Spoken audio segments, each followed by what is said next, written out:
Buenos días a todos. Muy bien en este día. Vamos a dar comienzo a la reunión alabando a nuestro Dios como acostumbramos. Vamos a comenzar en esta mañana cantando el número 13. Hello.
Padre, Señor nuestro que estás en los cielos, cuántas gracias, Señor, te damos una vez más por permitirnos llegar a tu casa esta mañana, Padre.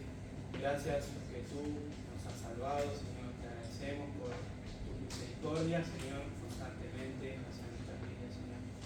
Te pedimos en esta hora que tú puedas estar guiando esta reunión conforme a tu voluntad, Padre, que puedas estar guiando nuestras vidas en este tiempo para poder escuchar tu voz, Padre, para poder estar atentos a tu palabra, Señor, y en este tiempo de alabanza que también podamos estar haciéndolo, Señor, pensando lo que cantamos, realmente gloriándote a ti, Padre, que puedan ser estas palabras agradables a tus oídos en este tiempo, Señor.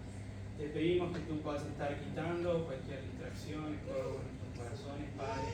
Sabemos que tú ya has cargado nuestros pesares, te pedimos que nos ayudes a acordarnos de ti en este tiempo, Señor, y poder descansar para poder estar prestos a tu palabra, a tu voz, Señor, poder ponerla en práctica, Señor, y poder ser ejemplo, Señor, también en cada lugar donde tengamos oportunidad de estar. Te pedimos, Señor, en este tiempo, y lo vamos siempre por los hermanos que no pueden estar aquí con nosotros en esta mañana, Padre, si hay problemas de salud, desánimo, Padre, te pedimos que tú vas a estar intercediendo en sus vidas, que pronto puedan ser restaurados, animados, Señor, para que estén aquí compartiendo en comunión con la iglesia, Padre. Te pedimos también que tú nos ayudes a nosotros, Señor, a poder constantemente recordarlos en oración, poder animarlos en la semana, Señor, y poder compartir el amor que tú nos das, Señor, para aquellas personas que lo necesitan. Dejamos el resto de la reunión en tus manos en esta hora, Señor, en nombre de Jesús. Amén.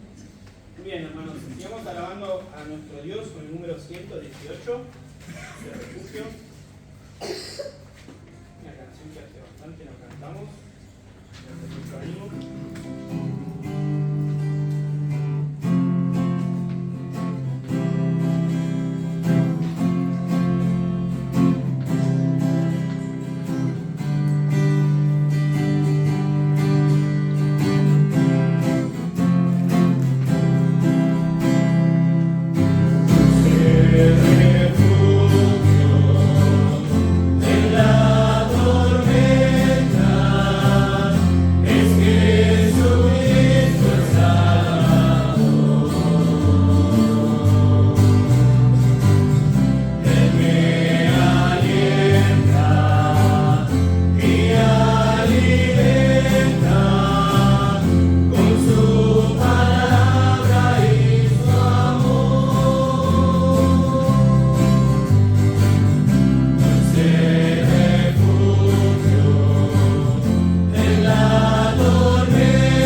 Los anuncios para esta semana.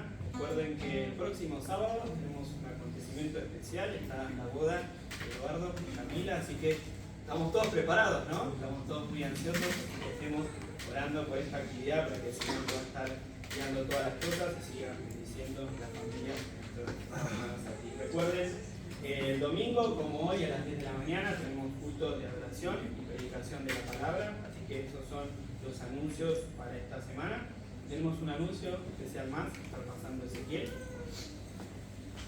Muy bien, buenos días a todos.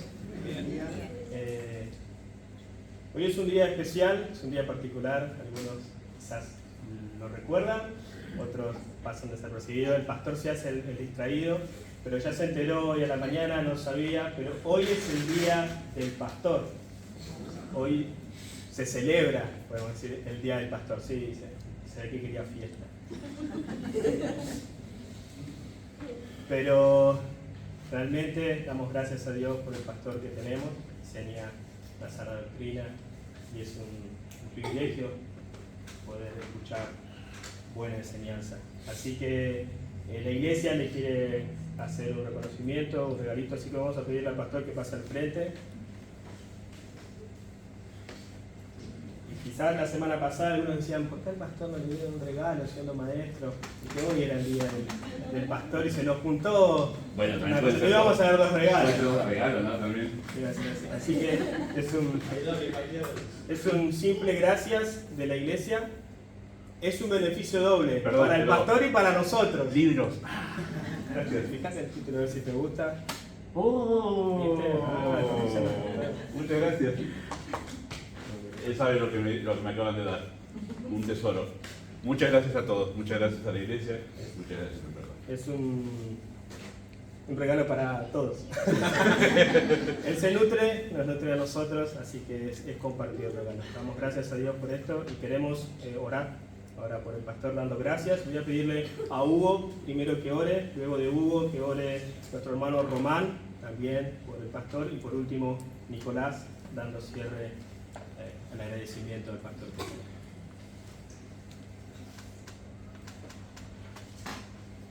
Gracias, bendito Padre.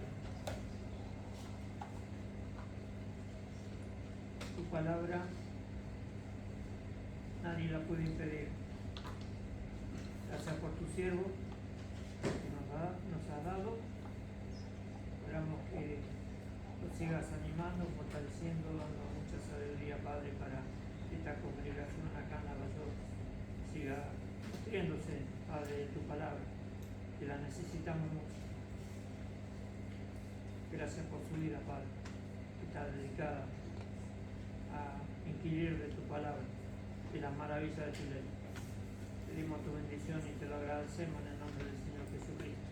Amén. Gracias, amado Padre, por este día tan precioso, Señor, de que podemos estar en este lugar alabando tu santo nombre y dándote gracias por la salvación que nos has dado en Cristo.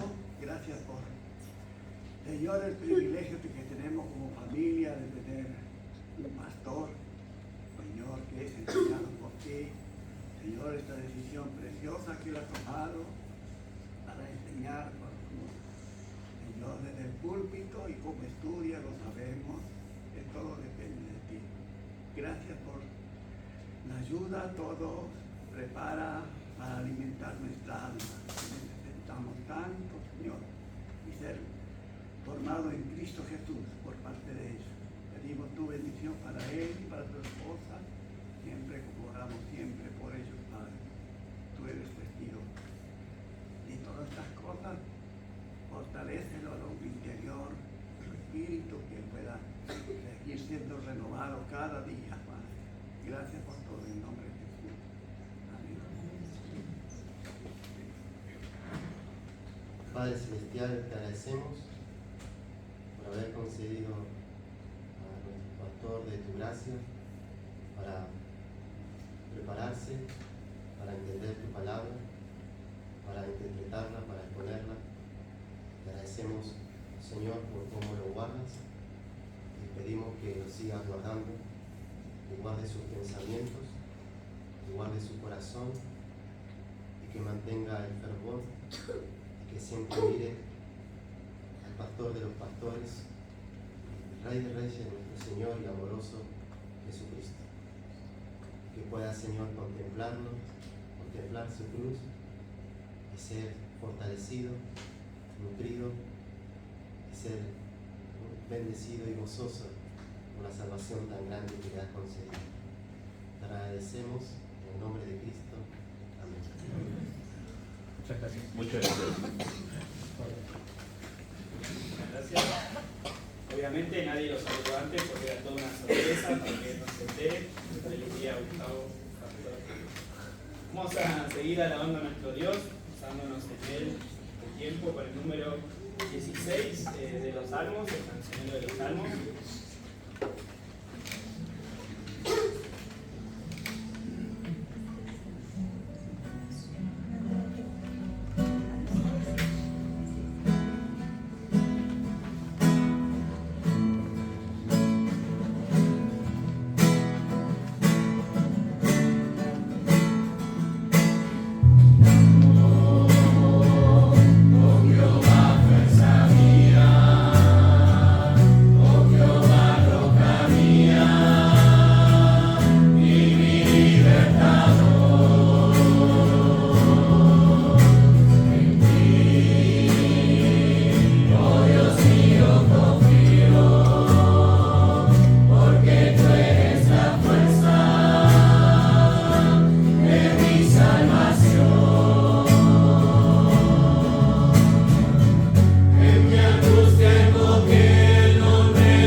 Vamos a tener la lectura en 2 de Pedro, capítulo 1. 2 de Pedro, capítulo 1, desde el versículo 5 hasta el final del capítulo. Voy a leer yo y ustedes pueden seguirme con la lista. Dice así: vosotros también, poniendo toda diligencia por esto mismo, añadid a vuestra fe virtud, a la virtud conocimiento, al conocimiento dominio propio, al dominio propio paciencia, a la paciencia piedad, a la piedad afecto fraternal y al afecto fraternal amor. Porque si estas cosas están en vosotros y abundan, no os dejarán estar ociosos ni sin fruto en cuanto al conocimiento de nuestro Señor Jesucristo. Pero el que no tiene estas cosas tiene la vista muy corta, es ciego, habiendo olvidado la purificación de sus antiguos pecados. Por lo cual, hermanos, tanto más procurad hacer firmes vuestra vocación y elección, porque haciendo estas cosas no caeréis jamás, porque de esta manera os será otorgada amplia y generosa entrada en el reino eterno de nuestro Señor y Salvador Jesucristo. Por esto, yo no dejaré de recordaros siempre estas cosas, aunque vosotros las sepáis y estéis confirmados en la verdad presente. Pues tengo por justo, en tanto que estoy en este cuerpo, el despertaros con amonestación, sabiendo que en breve debo abandonar el cuerpo, como nuestro Señor Jesucristo me ha declarado. También yo procuraré con diligencia que después de mi partida vosotros podáis en todo momento tener memoria de estas cosas, porque no os hemos dado a conocer el poder y la venida de nuestro Señor Jesucristo siguiendo fábulas artificiosas, sino como habiendo visto con nuestros propios ojos su majestad. Pues cuando Él recibió de Dios Padre honra y gloria, le fue enviada desde la magnífica gloria una voz que decía: este es mi Hijo amado, en el cual tengo complacencia. Y nosotros oímos esta voz enviada del cielo, cuando estábamos con Él en el Monte Santo. Tenemos también la palabra profética más segura, a la cual hacéis bien en estar atentos como a una antorcha que alumbra en lugar oscuro, hasta que el día esclarezca y el lucero de la mañana salga en vuestros corazones. Entendiendo primero esto, que ninguna profecía de la Escritura es de interpretación privada, porque nunca la profecía fue traída por voluntad humana, sino que los santos hombres de Dios hablaron siendo inspirados por el Espíritu Santo. Hasta aquí la lectura, pueden tomar asiento. Bien, muchas gracias, Leo. Y antes de dar paso a la predicación, vamos a cantar el número 104.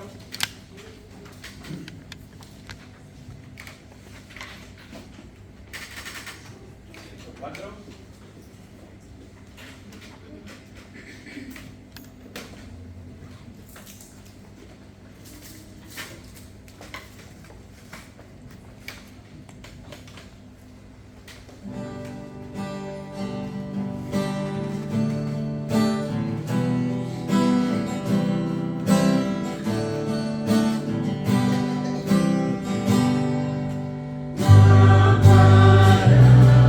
Para tu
Muy bien, muchas gracias, hermanos, por dirigir el tiempo de los cánticos, músicos.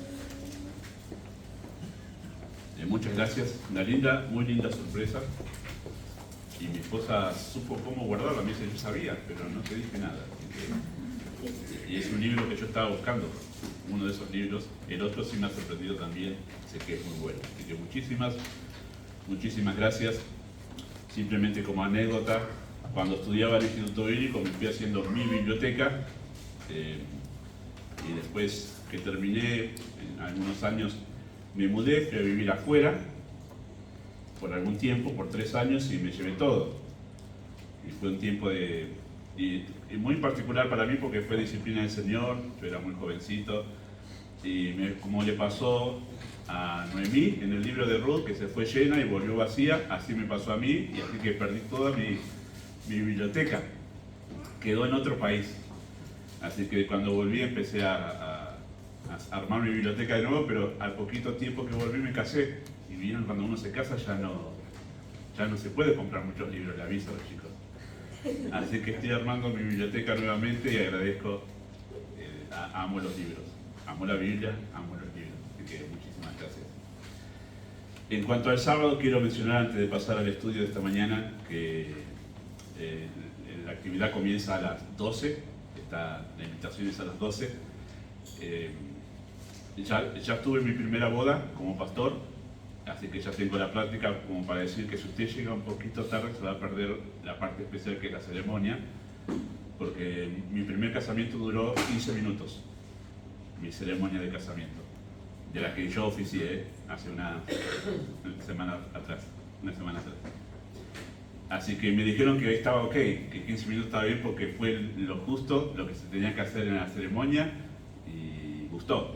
Me refiero a que no hubo críticas de que dure 15 minutos.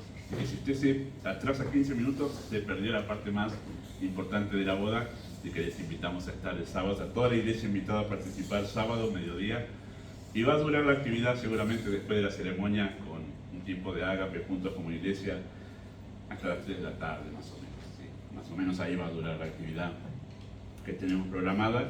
Y como es una actividad que la iglesia ofrece para nuestros hermanos, bueno, pedimos colaboración los que pueden, colaborar con algo de comida. Después de la reunión, cuando esta puede preguntar, porque hemos pensado en 3 cosas que se pueden traer para compartir en ese momento, que no necesitan horno, porque no tenemos en este momento nada como para calentar cosas para una cantidad de gente de la que estamos pensando que vamos a hacer. Entonces ya hemos pensado 3 cosas que pueden resultar fáciles para servir en ese momento. Así que después le pueden preguntar a mi esposa si está pensando participar y colaborar con eso también. Muy bien, así que eso es para tener en cuenta. Sí. Muy bien, segunda de Pedro en sus Biblias. Ahí leyeron hace un momento.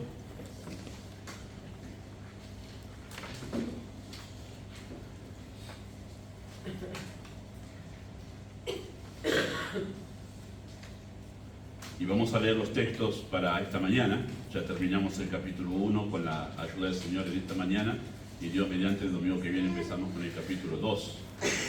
Dice así, una vez más, verso 16 en adelante: porque no os hemos dado a conocer el poder y la venida de nuestro Señor Jesucristo, siguiendo fábulas artificiosas, sino como habiendo visto con nuestros propios ojos su majestad. Pues cuando Él recibió de Dios Padre honra y gloria, le fue enviada desde la magnífica gloria una voz que decía: este es mi Hijo amado, en el cual tengo complacencia. Y nosotros oímos esta voz enviada del cielo cuando estábamos con Él en el monte santo. Tenemos también la palabra profética más segura, a la cual hacéis bien en estar atentos como una antorcha que alumbra en lugar oscuro, hasta que el día esclarezca y el lucero de la mañana salga en vuestros corazones. Entendiendo primero esto, que ninguna profecía es de la Escritura, es de interpretación privada, porque nunca la profecía fue traída por voluntad humana, sino que los santos hombres de Dios hablaron siendo inspirados por el Espíritu Santo. Oramos. Amado Dios y Padre Celestial, oramos una vez más en esta mañana agradecidos por tu misericordia en concedernos tanta libertad para congregarnos. Pero no solo eso, ha sido muy bueno en mover corazones en su momento de personas que no conocemos, que ofrendaron de sus trabajos, de sus recursos para hacer un edificio tan grande, para que la iglesia pueda cumplir sus propósitos, desarrollar los ministerios. Por eso rogamos que inclinen nuestros corazones en adoración para saber aprovechar estos beneficios, pero más aún, la libertad de poder abrir tu palabra, predicarla, difundirla a través de los medios con tanta libertad, dado que en otros países no se puede.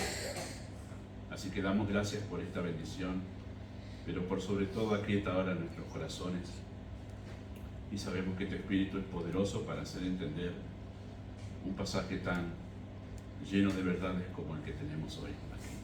Pedimos que tú obres de manera poderosa dentro del alma. En el nombre de Jesús. Amén.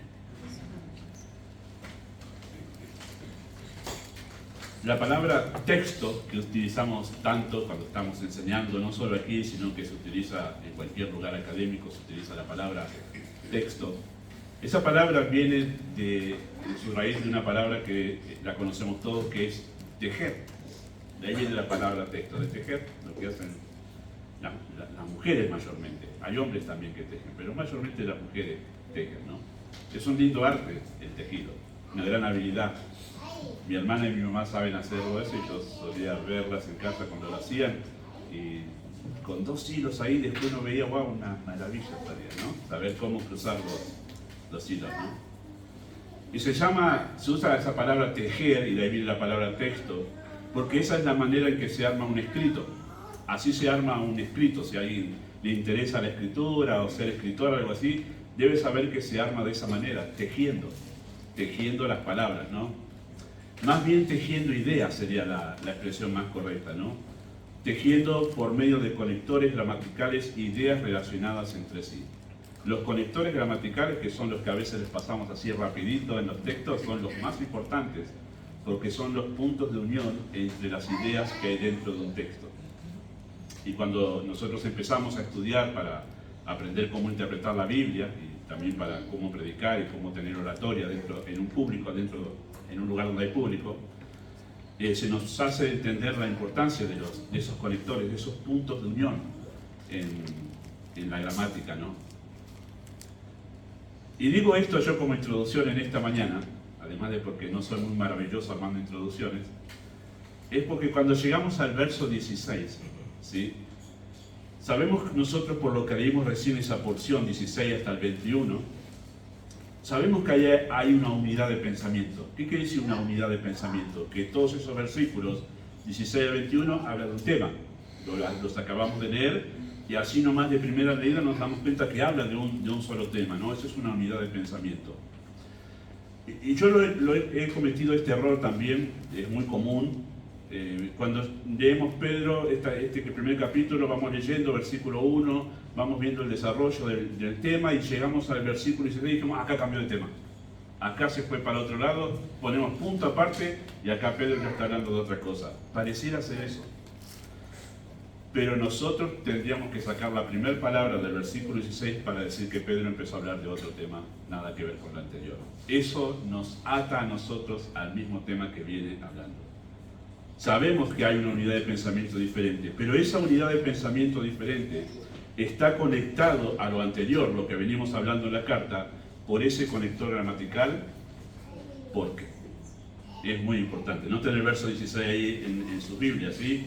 Verso 16, porque nos hemos dado a conocer el poder, ¿sí? Así que nosotros leamos cómo funciona ese conector ahí, ese conector entre esos dos versículos. El último, versículo 15, y el verso 16. Dice también yo, verso 15, procuraré con diligencia que después de mi partida vosotros podáis en todo momento tener memoria de estas cosas. Porque, y ahí está el puente, ¿sí? Para unir un lugar con otro. Porque no os hemos dado a conocer el poder y la venida de nuestro Señor Jesucristo siguiendo fábulas artificiosas, sino como habiendo visto con nuestros propios ojos su majestad. Bueno, ahí está de manera gráfica, ¿sí? En el proyector, esa unión que hace esa pequeña palabra, porque. Y si esa palabra no estuviese ahí, bueno, acá sí estaríamos hablando de cómo lo relacionó. Bueno, esa palabra porque establece la relación que hay entre una idea y la otra. ¿Qué nos indica esa palabra porque ese conector gramatical? Bueno, sí que aquí hay docentes, después me pueden corregir los docentes, ¿sí? Muy bien, ¿qué nos indica esa palabra porque? Bueno, nos indica que 16 al 21, lo que vamos a considerar hoy, justifica, explica o afirma lo dicho en los versículos anteriores. Va a dar una razón ahora.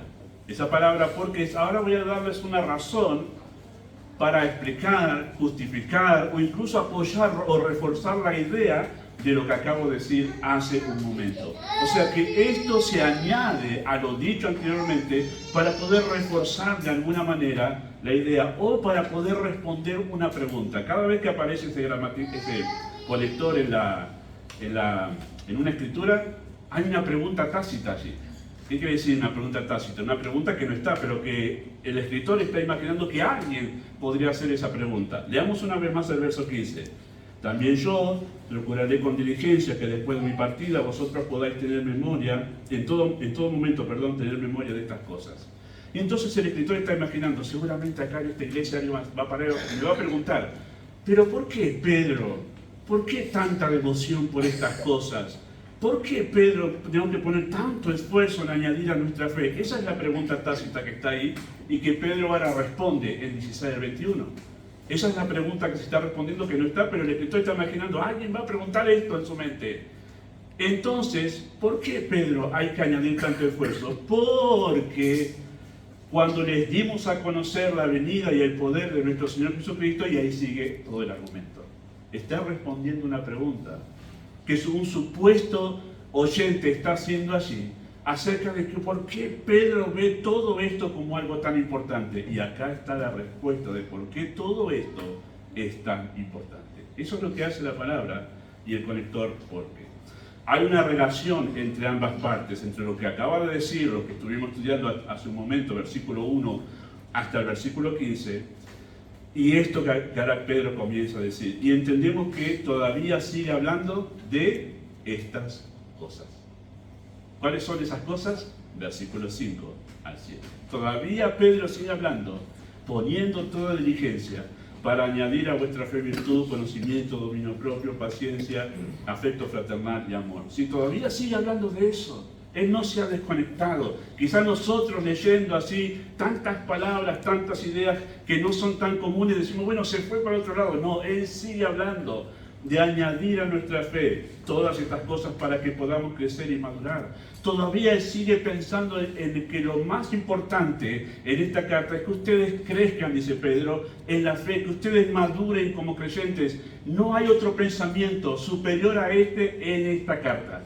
Ustedes deben crecer, ustedes deben madurar, ustedes deben poner hasta su vida en esto. Esa es la idea. Eso fue la idea justamente de la última porción que vimos, la última idea que vimos nosotros, cuando Pedro le queda un poquito de vida y se la voy a dedicar a insistir a la iglesia, a decirle que deben crecer y madurar. Y uno dice, ¿pero por qué tanto? Y acá les doy la respuesta, dice Pedro, por esto, ¿sí? Bueno, ¿de qué hablan los versos 16 al 21? ¿Cómo se relacionan? Y cómo se relacionan con lo anterior es lo que nosotros necesitamos descubrir en esta mañana para entender el mensaje de Dios en esta pequeña porción de la Escritura. Así que son dos cosas que tenemos que saber. ¿Qué está diciendo 16 al 21? Y cómo se relaciona con lo anterior para entender el mensaje de Dios en esa porción. Bueno, Pedro expone en esos versículos 16 al 21 dos argumentos para afirmar una sola verdad. Usa dos argumentos para afirmar una sola verdad. O sea, en 16 al 21 hay una sola verdad. Y él va a usar dos argumentos para explicar esa verdad que quiere exponer. ¿Cuál es esa verdad que Pedro quiere exponer en esos versos? Bueno, que la autoridad de la Biblia, habla de la autoridad de la Biblia, como la palabra de Dios. Eso él quiere acentuar, que la Biblia, yo utilizo esa palabra Biblia, en aquel tiempo se usaba la palabra Escritura, la Biblia es la palabra de Dios. Ahora usted va diciendo, no descubrió la pólvora con eso, pastor. No, pero es una verdad que Pedro está exponiendo aquí y que nosotros estamos tan acostumbrados a decir la Biblia, la palabra de Dios, que Pedro quiere hacernos entender lo que eso implica. ¿Cuál es el peso de esa expresión? de decir que la Biblia es la palabra de Dios, es la autoridad de nuestras vidas, ¿sí? Así que el primer argumento que utiliza Pedro allí, para poder hacernos entender o recalcar o resaltar esa idea de la Biblia como la palabra de Dios, el primer argumento tiene que ver con la autoridad apostólica. Él va a hablar de la autoridad apostólica en este texto. ¿Sí? Noten lo que dice verso 16, no os hemos dado a conocer el poder y la venida de nuestro Señor Jesucristo siguiendo fábulas artificiosas. Bueno, noten que comienza el verso 16, porque no os hemos dado. ¿Cuál es la pregunta natural a ustedes, docentes? La pregunta natural es, ¿quiénes? Muy bien, ahí está, porque descubrimos el sujeto ahí de la oración. ¿Quiénes? No se nombra allí quiénes son, dicen, os hemos dado, pero sabemos quién está escribiendo la carta. ¿Quién es? Pedro, singular. Pero él dice, os hemos dado como plural, nosotros. Así que él se está refiriendo al grupo de discípulos, los apóstoles. A ellos se está refiriendo allí. Por eso hemos hablado aquí de la autoridad apostólica. Él está hablando de los apóstoles, quienes dieron a conocer el poder y la venida del Señor. Vamos a ver más específicamente que en el texto se refiere, en el evento que él menciona, se refiere a él, a Jacobo y a Juan. Pero después la verdad va a implicar a todos los demás discípulos y vamos a mirarlo en la Escritura en un momento que es así. La iglesia nació, se formó y se estableció bajo la enseñanza de los apóstoles. ¿Sí? Hechos capítulo 2, versículo 42, Efesios capítulo 2, versículo 20. ¿Sí? La iglesia creció, se estableció, maduró, se desarrolló bajo la enseñanza de los apóstoles. Los creyentes en su comienzo, todos siguieron lo que los apóstoles enseñaban. ¿Sí? A través de esa enseñanza de los apóstoles, se establecieron las bases doctrinales de la fe y de la moral cristiana.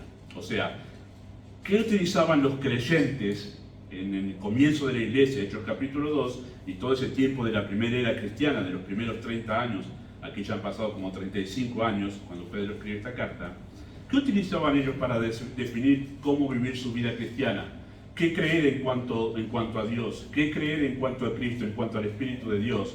¿Cómo debemos vivir nosotros en nuestra vida laboral? Bueno, ¿de dónde sacaban todo eso? De la enseñanza de los apóstoles. De la enseñanza de los apóstoles. Ellos enseñaron todo esto de manera personal, pero también a través de cartas, enviando a las iglesias. Cada vez que acontecía algo en una iglesia, aprovechaban para enviar doctrina sobre la cual basar su comportamiento y su creencia. ¿Sí? Así que a través de ella establecieron las bases de la fe cristiana, lo que nosotros creemos, y de la moral cristiana, cómo nosotros debemos vivir. Este fundamento, ¿sí?, de las enseñanzas de los apóstoles era tomado por la iglesia en aquel tiempo como la palabra de Dios. Y aquí viene un asunto muy serio, entramos en un terreno muy serio que después se pone más serio en el capítulo 2, cuando empecemos a hablar en la semana que viene, Dios mediante. Porque Pedro está hablando aquí un asunto muy, muy serio, que es la palabra de los apóstoles, las enseñanzas, era tomado por la iglesia como la palabra de Dios. Ya desde el comienzo era tomado como la palabra de Dios.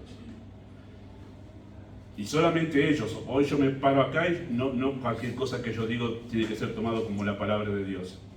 De ninguna manera. La única autoridad de nuestra iglesia es la Escritura ahora. Pero en aquel tiempo, los 12 más Pablo, sus enseñanzas eran tomadas como la palabra de Dios. ¿Sí? Así era tomado en ese tiempo. Y en este sentido, teniendo en cuenta eso, el ministerio apostólico fue único e irrepetible. Por eso es tan serio hoy adjudicarse el ministerio de apóstol hoy en día, porque los apóstoles recibían de Dios la palabra de manera directa y la entregaron a la iglesia. Es más, ahora vamos a hablar en un momento de esa expresión. Tenemos la palabra profética más segura, que yo no he estado en ese ambiente, pero sé que hay círculos denominados cristianos donde esa expresión se utiliza para decir que hay un profeta y la palabra que él dice es la más segura. Yo te profetizo que, bueno, mañana vas a tener trabajo. Y toman ese versículo para pensar que se refiere a eso. Es muy serio eso, porque yo estoy diciendo que Dios me dijo a mí que te diga eso a vos. Estoy poniendo en boca de Dios palabras mías. Es muy serio el asunto. Y por eso en capítulo 2 vamos a ver que también se conecta con esto. Hay una gran condenación y pesa un gran castigo sobre aquellos que ponen en boca de Dios palabras que Él no dijo. Es un asunto serio. Sin embargo, Pedro no tiene ningún problema en decir acá y afirmar la autoridad apostólica de que las enseñanzas que ellos dieron era lo que Dios estaba hablando para la iglesia en ese momento. ¿Bien?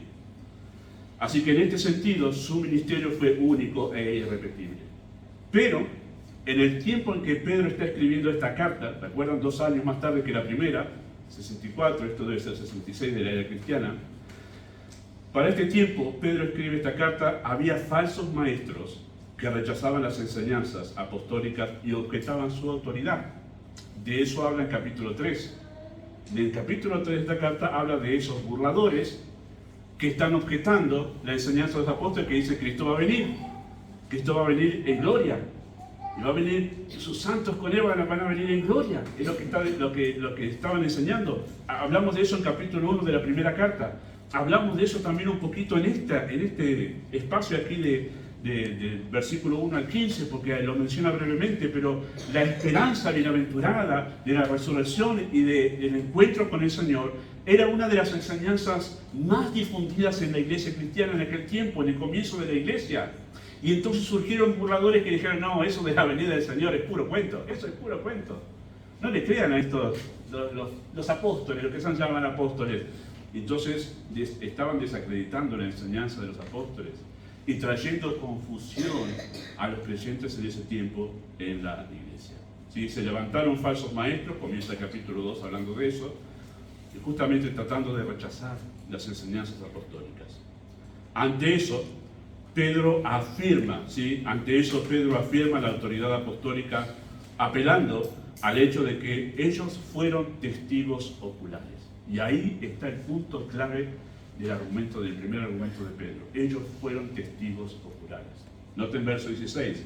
No os hemos dado a conocer el poder y la venida de nuestro Señor Jesucristo siguiendo fábulas artificiosas, sino como habiendo visto con nuestros propios ojos su majestad.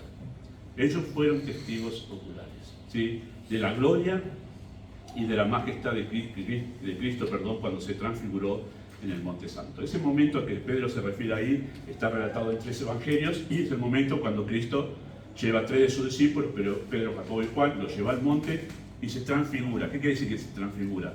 De su condición humana, en ese momento se transfiguró, cambió su apariencia humana en el sentido de adquirir por ese momento un cuerpo glorificado. O sea, el cuerpo que él ahora tiene estando en gloria. Por un momento los discípulos vieron un anticipo de lo que va a ser, lo que vamos a ver todos nosotros los creyentes cuando Él venga en gloria. Lo veremos con ese cuerpo glorificado. Ellos tuvieron esa experiencia por un momento, de ver al Cristo glorificado, un anticipo de la segunda venida del Señor. Y justamente vinieron ahí, en ese momento, Moisés y Elías a servir al Señor y a conversar con Él. ¿Y qué conversaban Moisés y Elías con el Señor? Acerca de su partida, acerca de su momento de la crucifixión. Interesante habrá sido escuchar esa charla, Moisés, Elías y el Señor hablando del momento de la crucifixión. Tremendas verdades que no están registradas. Tremendo. Y en ese momento, mientras ellos estaban allí y asombrados obviamente de ver al Señor en gloria, lo veían como humano solo, pero ahora lo vieron glorificado, impactante, brillante su cuerpo. Y en ese momento empiezan a decir, ya hacemos 3 enramadas aquí como para quedarnos acá, no queremos salir de este momento nunca, hacer enramadas, hacer como carpitas. Diciendo, hagamos acá la casita y de acá no nos bajamos más, la idea de Pedro. Y entonces escuchamos la voz. Me gusta cómo lo dice la Biblia de las Américas, desde la magnífica gloria le vino una voz. Desde la gloriosa majestad, desde la Biblia de las Américas, escuchamos esta voz. ¿Qué escucharon? La voz del Padre. Escuchamos la voz del Padre. No nos contó nadie esto, dice Pedro. Esto lo vimos nosotros y los oímos con nuestros propios oídos. Fuimos testigos oculares de ver al Cristo glorificado. Pero no solo eso, escuchamos esa voz que nos dijo, este es mi Hijo amado, en quien tengo complacencia a Él. O sea, Pedro está diciendo, nosotros no estamos inventando nada. La expresión esa que utiliza el verso 16, fábulas artificiosas, se refiere a fábulas ingeniosamente inventadas.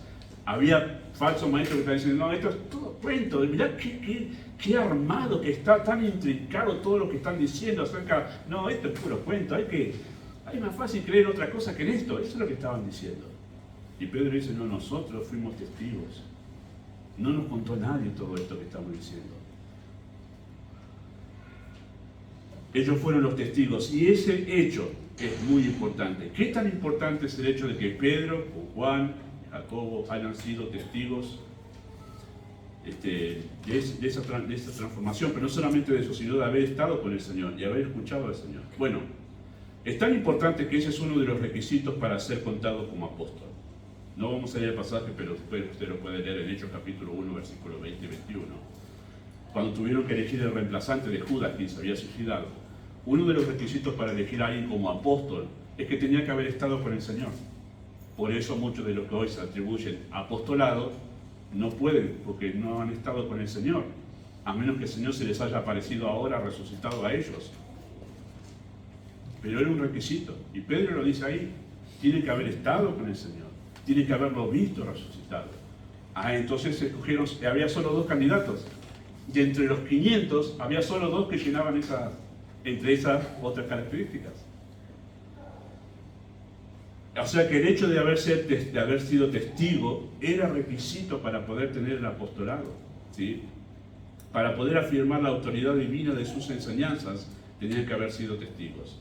Y es interesante, y aquí viene la parte que afirma este argumento de Pedro, y es que Juan, el apóstol, cuando él escribe su carta, también utiliza el mismo argumento para poder afirmar que sus enseñanzas, dadas en esa carta en este caso, eran la palabra de Dios. Él utiliza el mismo argumento. Y dice así, Primera de Juan, ustedes lo pueden anotar, el texto está allí citado, Primera de Juan 1, 1 al 3, y escuchen que dice así de esta manera. Juan empieza su carta diciendo esto: lo que era desde el principio, lo que hemos oído, apela a que él fue testigo y escuchó con su propio oído al Señor. Lo que hemos oído, lo que hemos visto con nuestros ojos, lo que hemos contemplado y palpar nuestras manos tocante al verbo de vida, porque la vida fue manifestada y la hemos visto y testificamos y os anunciamos la vida eterna, la cual estaba con el Padre y se nos manifestó. Lo que hemos visto, lo que hemos oído, eso os anunciamos para que también vosotros tengáis comunión con nosotros.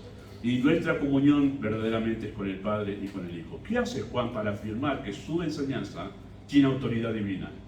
Apela al argumento de que él vio al Señor de manera personal. Sus propios ojos, sus propios oídos escucharon al Señor, sus propios ojos le vieron. Los apóstoles citaban el hecho de haber sido testigos como argumento de que su enseñanza venía de Dios. Tremendo, ¿no? Es interesante que Pablo también apela a lo mismo, aunque Pablo no estuvo con los 12 en el ministerio de Cristo. ¿Qué pasó con él? Bueno, Pablo apela a lo mismo, de que él sí vio al Señor también, estuvo con él. Y eso le da autoridad justamente al evangelio que él predicaba. Escuchen el texto en Gálatas capítulo 1, versículos 11 y 12. Mas os hago saber, hermanos, que el evangelio anunciado por mí no es según hombre, pues yo ni lo recibí ni lo aprendí de hombre alguno, sino por revelación de Jesucristo. Los estudiosos de la vida de Pablo, sabemos que Pablo estuvo 3 años antes de salir al ministerio, antes de llegar a una iglesia y ministrar. Estuvo 3 años en Arabia, donde todos coincidimos en decir que en verdad durante esos 3 años fue cuando recibió la revelación del Evangelio de Jesucristo, porque es después de eso cuando va a los apóstoles en Jerusalén y le dice: muchachos, este es el Evangelio que voy a predicar, coincide con el de ustedes, porque Pablo era muy respetuoso. Él no se iba a lanzar solo sin tener el apoyo y además el permiso de los líderes que ya estaban en la iglesia en Jerusalén. Y él dice en Gálatas: fui y les puse el evangelio que yo predico y me di cuenta que no era diferente al que ellos predicaban. Así que dijo: ok, vamos adelante. Interesante. Pero Pablo apela a ese momento y ese encuentro que tuvo con el Señor de manera personal, donde él recibió el evangelio de manera directa de parte de Cristo. Y en 1 Corintios capítulo 15, 1 al 8, donde dice: este es el evangelio que predicamos, él también acentúa ahí: yo lo recibí del Señor. No me lo enseñó ninguno de los apóstoles. Y no dice eso como para decir ellos no saben, sino para decir: yo estuve en persona con el Señor. El Señor estuvo en persona conmigo. Así que él cumple con ese requisito de haber visto al Señor de manera personal. Y por eso podía hablar de sus enseñanzas como la palabra de Dios. Él podía decir firmemente esto que les estoy enseñando. Es el Evangelio de Dios. Viene de Él directamente. Yo solo se los estoy comunicando. Y es interesante que Lucas, que escribe dos de los libros que tenemos en la Biblia, aunque me enteré por Ezequiel que es uno solo, en realidad era Lucas y Hechos era uno solo, pero cuando él empieza a escribir, él no fue de los 12, Lucas.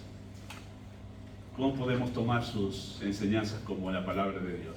Habrá sido uno de los temas a dilucidar cuando se estableció el canon de la Escritura, ¿no?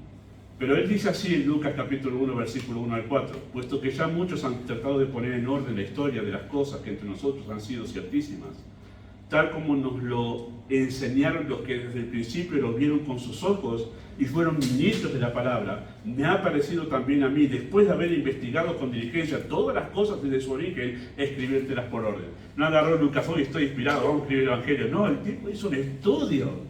Pero no solo eso, fue a las fuentes. ¿A qué fuentes? A los testigos oculares. Él fue y recogió toda su información de los apóstoles quienes vivieron con Cristo. Así que él también apela al hecho de que los apóstoles, aquellos que estuvieron con Cristo, apela a ellos para dar la autoridad divina al escrito, al Evangelio y al libro de los Hechos. Interesante eso, ¿no? Y el escritor de la carta a los hebreos también destaca el mismo hecho como una de las pautas que afirma la autoridad de las Escrituras como la palabra de Dios. Y escuchen el texto en Hebreos 2, 1 al 4. Por tanto, es necesario que con más diligencia atendamos a las cosas que hemos oído, no sea que nos deslicemos. Porque si la palabra dicha por medio de los ángeles fue firme, y toda transgresión y desobediencia recibió justa retribución, esto es tremendo. Porque está hablando de que si aquellos del Antiguo Testamento recibieron retribución por haber menospreciado todo lo que es del Antiguo Testamento, la ley, nosotros nos espera algo peor si despreciamos el Evangelio, que es superior a la ley. Dice así, ¿cómo escaparemos nosotros si descuidamos una salvación tan grande? Y escuchen esto, la salvación, el Evangelio, la cual, habiendo sido anunciada primeramente por el Señor, no fue confirmada por los que oyeron. ¿Quiénes son esos que oyeron? Los apóstoles. El Señor predicó, los apóstoles confirmaron ese Evangelio que Cristo predicó, y el Señor dice que testificó que eso que predicaban los apóstoles era su Evangelio, era su palabra. Él les había dicho que predicasen eso. Dice así el versículo 4, testificando Dios juntamente con ellos, con señales, prodigios y diversos milagros, y repartimiento del Espíritu según su voluntad. Y acá entendemos, cuando esta carta fue escrita cerca del año 70, un poquito antes del año 70 fue escrito esto, porque todavía estaba el templo, entendemos acá nosotros por qué los apóstoles hicieron milagros. Dios estaba confirmando que el mensaje que ellos predicaban era su mensaje. Interesante. Por eso entendemos que este escritor no era de los apóstoles. Pero él apela una vez más a los testigos oculares, los que vieron a Cristo personalmente, para decir esto es palabra de Dios. Ahora, no todo el que vio a Cristo personalmente estaba autorizado para poder decir, yo lo vi a Cristo y digo esto, que es palabra de Dios. No, de ninguna manera, había otros requisitos más. Pero el texto acentúa esto, Pedro apela a eso justamente. Así que Pedro estuvo con Cristo, Pedro lo vio glorificado, y Pedro escuchó la voz, la majestuosa gloria, diciéndole, este es mi Hijo amado en el cual tengo complacencia. Entonces, este primer argumento del texto, Pedro coloca las enseñanzas apostólicas en un nivel de autoridad divina. ¿Qué quiere decir un nivel de autoridad divina? Que cuando nosotros abrimos cada texto en el Nuevo Testamento, que son los escritos apostólicos, estamos nosotros ante la palabra de Dios. O sea, Dios dijo esto. Eso estamos diciendo. Y por eso cuando vienen los liberales, los teólogos liberales, y dicen, no, pero todo no, Mirá que cuando en la Biblia hay algunas cosas que son cuentos en realidad, eso no es de la palabra. No. Pablo va a decir en la segunda carta a Timoteo, todo esto es lo que Dios dijo. Dios dijo esto, desde la primera hasta la última letra. Y Cristo dijo, hablando de las copias, no de los originales del Antiguo Testamento, sino de las copias, Cristo dijo, no hay ni una jota, ni una tilde de la ley que no se cumpla. Él estaba dando autoridad divina incluso a las copias que tenían del Antiguo Testamento, diciendo, eso es la palabra de Dios. Y Cristo lo respetó a rajatabla lo respetó. Nosotros tenemos copias hoy aquí. Lo que debemos asegurarnos siempre es que sean fieles a lo más cercano a los originales, porque los originales tampoco están. Lo que tenemos son dos escuelas de donde los traductores toman, en verdad allí, de esos registros que quedan de los padres de la iglesia, para asegurarnos que en verdad es lo que Dios dijo en el origen, cuando Pedro estaba escribiendo esta carta. Interesante eso, ¿no? Así, cuando estamos leyendo esta carta, cada palabra, cada letra que estamos leyendo aquí, salió de la boca de Dios. La respiró Dios, esa es la palabra que se usa en Timoteo. Respirada por Dios. Quiere decir que salió del mismo corazón de Dios esta palabra. El argumento de Pedro es tremendo, porque aquellos burladores que están diciendo, ustedes están hablando cuentos. Ojo, no es cuento, yo estuve con él. Vi su gloria y oí su voz. Esto no es un cuento, esta es la voz del Dios eterno. Tremendo eso. El segundo argumento que Pedro utiliza acá consiste en señalar la autoridad de la palabra profética. Noten lo que dice allí en el verso 19. Tenemos también la palabra profética más segura, a la cual hacéis bien en estar atentos, como una antorcha que alumbra en lugar oscuro hasta que el día esclarezca y el lucero de la mañana salga en vuestros corazones. Lo que hace Pedro acá es señalar justamente la autoridad de la palabra profética. Tenemos también esa expresión con la que comienza el verso 19. Me gusta también más la de la Biblia de las Américas, y así tenemos la palabra profética. Esto tampoco está mal, esta traducción, porque en realidad lo que Pedro está haciendo es esto. Aparte de este argumento, también tengo este otro argumento. Algunos cuando estudian esto dicen, mira, Pedro contó su experiencia, pero acaba de dar algo más importante que su experiencia. No es esa la interpretación. Pedro dice, tengo este argumento, los apóstoles hablamos la palabra de Dios, es la palabra autorizada de Dios, y además tengo otro argumento más. Esa es la idea de y también tenemos. Así que le dio dos argumentos para decir exactamente lo mismo. ¿Sí? Así que es como decir, no solo tenemos nuestro testimonio como argumento de autoridad, sino también tenemos la palabra profética. No es algo mejor, sino algo que suma justamente como argumentación. ¿Sí? ¿A qué se refiere esa expresión, la palabra profética? Bueno, es muy fácil responder eso, porque en el verso 20 lo responde el Señor, Pedro. ¿Sí? Uno dice, ¿qué se refiere a la palabra profética? Bueno, note lo que dice el verso 20.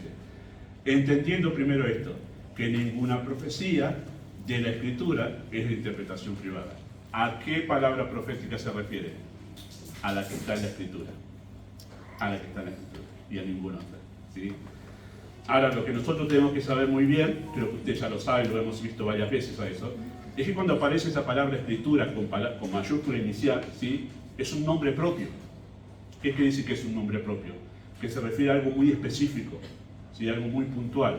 Y esa palabra Escritura, al estar con mayúscula, indica justamente que es usada, en la Escritura, en el Nuevo Testamento, para referirse al Antiguo Testamento.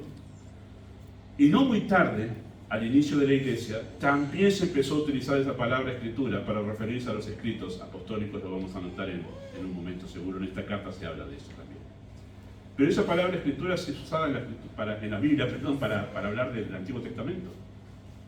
Lucas capítulo 24, cuando Cristo le empezó a explicar a esos dos que iban en Emaús acerca de su muerte y de su resurrección, iban caminando y empezó a abrirle las Escrituras. Empezó a explicarle desde las Escrituras lo que de él decían. Dice, iba por Moisés, por los profetas y los salmos. Así estaba dividido el Antiguo Testamento para los judíos. Y cuando se hablaba de los profetas, algunos dividían Moisés y los profetas. Incluían en ese grupo a los salmos, porque David fue un profeta. En realidad todos los que escribieron en el Antiguo Testamento, todos eran profetas. Por eso se habla de la palabra profética. De los profetas que escribieron el Antiguo Testamento. Se refiere a la Escritura, ¿sí? Y esto es afirmado, que entonces Pedro coloca, queridos hermanos, las enseñanzas,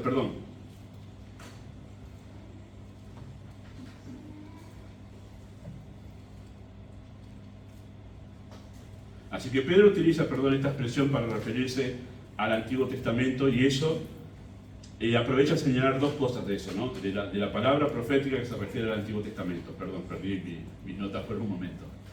Así que lo primero que dice Pedro en cuanto a la palabra profética, es que ninguna de esas palabras proféticas o ninguno de los libros del Antiguo Testamento o ninguna de las cosas que encontramos en el Antiguo Testamento vino como resultado de una interpretación privada. Dice, ninguna profecía de la Escritura es de interpretación privada. La explicación más sencilla es esa expresión.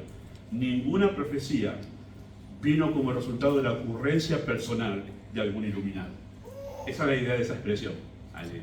No es que alguno en el Antiguo Testamento, un hombre santo, estaba en un momento de inspiración y dijo, wow, se me ocurren cosas de Dios, vamos a empezar a escribir. No, esa es la idea de lo que está diciendo Pedro aquí.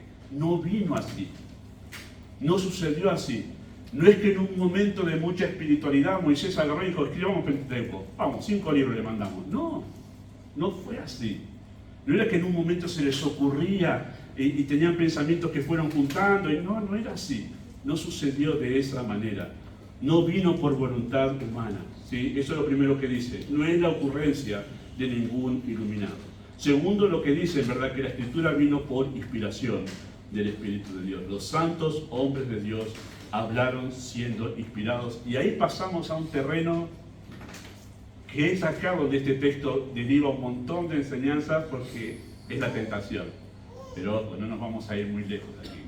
Es un tema sumamente trascendental en la Escritura. ¿Por qué? Porque define esto. Define la Biblia esa expresión. Es más, cuando enseño teología, el Instituto Bíblico es uno de los pasajes por donde paso. Porque define esto. ¿Qué es esto que tenemos en nuestras manos? Es la palabra que Dios inspiró. Y además de inspirar su palabra, inspiró a esos hombres. ¿Para qué los inspiró? Para que ellos escribiesen sin errores cada una de las cosas que nosotros tenemos en la Escritura. Bueno, esa palabra inspiración, que en castellano parece ser como wow, el cantante que está inspirado y empieza a guitarrear y sacar un montón de cosas, no es esa la palabra. Esta palabra inspirar, en este caso, ¿sí? En este texto, no en Timoteo, en Timoteo es otro, en este caso habla como de controlar a la persona, de influenciar en la persona para controlar lo que está haciendo. Esa es la idea más, en un lenguaje mío, de este pastor con muchas carencias. ¿Sí? Esa es controló. Cuando los escritores bíblicos fueron guiados por el Espíritu de Dios, el Espíritu de Dios puso en ellos la palabra de Dios, las ideas, los pensamientos que Dios tenía, cada palabra y cada letra para que ellos puedan escribir, pero además controló para que ellos escriban bien, sin errores lo que debían escribir. ¿Y ha notado usted que en verdad la Escritura no tiene falta de ortografía? Hasta en eso el Espíritu de Dios fue cuidadoso. Y por eso los hombres que escribían eran hombres instruidos y preparados para eso, para poder transcribir la palabra de Dios sin errores, incluso sin errores gramaticales. No hay errores en la Biblia. ¿Ha escuchado a las personas? No, ese libro está lleno de errores. Hágale esta pregunta que le dices, decime uno. Escuchaba a un predicador esta semana que decía, hágale esa pregunta. Cada vez que le hago esa pregunta, que dice, la Biblia está llena de errores, le digo que me diga uno y no me dice ninguno. Porque es una frase popular que viene simplemente de un prejuicio sobre la Biblia. Pero cuando la empezamos a estudiar, nos damos cuenta que no hay errores. Y que no solo no hay errores, sino que hay coincidencia, también estoy metiendo en mi biología, pero que hay coincidencia entre lo que escribió Moisés 2000 años antes de Cristo con lo que escribió después Pedro. Coinciden. ¿Quién puede hacer eso? Es un libro sobrenatural. No es un libro humano. No es un libro humano. Porque hay un solo escritor, el Espíritu de Dios. Hay escritores humanos que utilizó, pero el autor es el Espíritu de Dios. Dios mismo escribiendo su mensaje a la humanidad. Bueno, ese hecho de la inspiración requiere un estudio completamente aparte, porque abarca más de un estudio. Pero sí vamos a decir sencillamente eso. Es la obra sobrenatural de Dios para justamente controlar que su mensaje sea comunicado al mundo sin errores y sin, en verdad, la influencia de ningún ser humano. Pero respetó Dios el carácter, la personalidad, la cultura de cada uno de los escritores. Por eso, cuando usted va a leer Juan en el Nuevo Testamento y lee el Evangelio y las cartas, mira vos, hay cosas parecidas, porque había una manera de escribir de Juan. Y cuando lee a Pablo, va a ver que son parecidas sus cartas porque había una manera. El Espíritu respetó todo eso pero cuidó que ellos no escribiesen más que lo que Dios quería que ellos escribiesen, más que su mensaje, la palabra de Dios. Entonces el argumento que da Pedro aquí refiere a esa obra sobrenatural por medio del Espíritu Santo controlando, llevando y guiando para que los escritores bíblicos hablasen y escribiesen lo que el Espíritu de Dios quiso, sin errores, sin anular obviamente su personalidad ni su estilo. Así que Pedro hace referencia a una de las doctrinas fundamentales de nuestra fe. Es la que hace que este libro, ¿sí?, que tenemos aquí, sea la palabra de Dios. No era de simples hombres, aunque Dios utilizó hombres santos para escribirla. Algunos utilizan esta sutil expresión, contiene la palabra de Dios, y es un error, porque decimos que hay partes que son la Biblia, que son de Dios, pero otras no.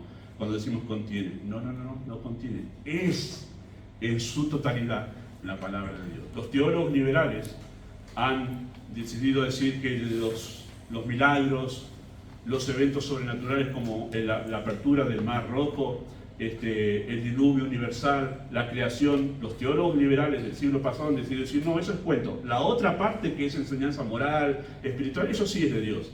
¿Quién les dio autoridad para decidir eso? ¿Con qué base deciden eso? En su razón, en su limitada razón dice, Dios no puede abrir el Mar Rojo. Y entonces dice, entonces ¿de qué Dios me estás hablando? Cuando después encontramos verdadero que dice, no hay nada imposible para Dios, entonces me estás contradiciendo. Bueno, me estoy metiendo en un asunto ya que no es para este estudio. Pero queridos hermanos, es la palabra de Dios, letra por letra, palabra por palabra. Y es por eso, es una aplicación extra, que debemos tener tanto cuidado al citarla. Porque le cambiamos una S y estamos tergiversando el mensaje. ¿Se acuerda cuando Pablo escribió Gálatas? Y él habla de la simiente que venía de Abraham. Pablo aclara, no dijo de las simientes, sino de la simiente. Y Pablo dice, le agregamos una S y esto cambia por completo. Y por eso hay que ser cuidadosos en citar la Escritura, para no errar en el mensaje que Dios quiso dar. ¿Se acuerdan cuando ya el siglo pasado estaba esa frase, ayúdate que Dios ayudará, dice Dios, ¿no? Que decían algunos. ¿Dónde está eso? ¿Dónde está en la Biblia eso? Estamos poniendo en boca de Dios palabras que Él no dijo. Y de ahí viene porque hemos atacado tanto, ora para ser salvo. ¿Dónde está en la Biblia eso? No está. Y hemos puesto en boca de Dios palabras que Él no dijo. Permítame, vuelvo aquí, vuelve Gustavo. Muy bien. Así que entonces Pedro coloca las enseñanzas apostólicas al mismo nivel de la autoridad divina que las escrituras del Antiguo Testamento. Lo que Pedro está diciendo esto, hermanos, es acá, en estos versículos. Ustedes burladores, les va a hablar en capítulo 2 y 3, que dicen esto de nosotros. Nuestra enseñanza está al mismo nivel de autoridad divina que el Antiguo Testamento. Eso está diciendo, sencillamente aquí. Esto es lo que afirma justamente en 2 de Pedro 3, 1 y 2. Vayan ahí por un momento. Vamos a pasar por ahí, pero vayan al capítulo 3, versículo 1 y 2, porque ahí vuelve a acentuar esta verdad. ¿Sí? Capítulo 3, 1 y 2. Dice, amados, esta es la segunda carta que os escribo, y en ambas despierto con exhortación vuestro limpio entendimiento. Noten esto, versículo 2, para que tengáis memoria de las palabras que antes han sido dichas por los santos profetas. ¿Quiénes son los santos profetas? Los escritores del Antiguo Testamento. ¿Sí? ¿Sí? Escritores del Antiguo Testamento. Segunda de Pedro 3.2.